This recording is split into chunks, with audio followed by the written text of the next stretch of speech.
नमस्कार स्वागत करुच्ची आज मोर एक नुआ रेसिपी वीडियो को जेहेतु वर्तमान चली खरा दिन तो पार्टीर स्वाद पूरा अलणा हो गलानी एमती गोटे चलतु मछरे एमती बनइबा तो पार्टीर स्वाद पूरा दुई गुण करदेव वीडियो टी शेष जाए निश्चय देखु आ मु ग्यारंटी दूची थाली जगह दुई थाली भात खाइबे।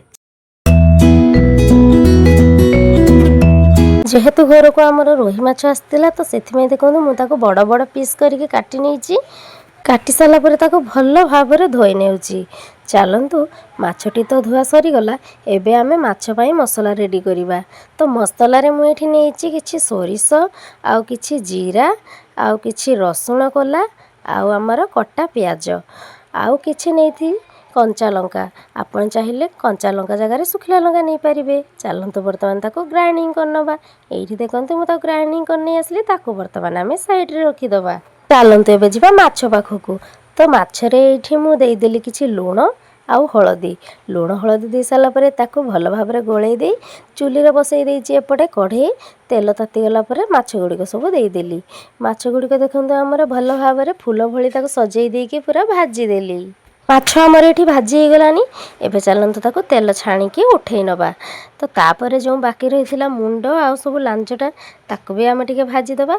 जेहेतु मोर झोल मुंडटा दबार ना से मुंडटा को टे भल भाव में भाजी दूची।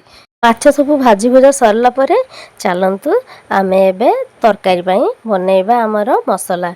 तो ये देखो तेल देदेली मुझे पंच फुटण तापर देदेली पियाज पियाज दे सारा पर किछि भृसंगा पत्र पकईदेली। भृसंगा पत्र पकईवा द्वारा बढ़िया बास्ना आसी थाए।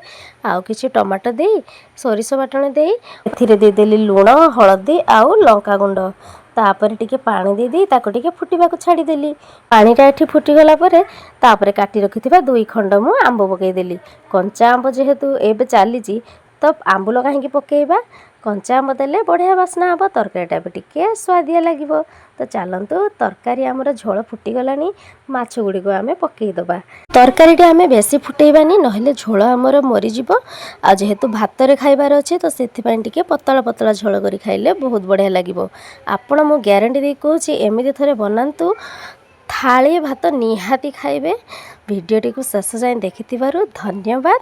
आपण मानकु एमती तरकारी भलो लागे कि नहीं कमेंट रे कहंतु। आ लाइक शेयर सब्सक्राइब करबा को जमार भूलंतु।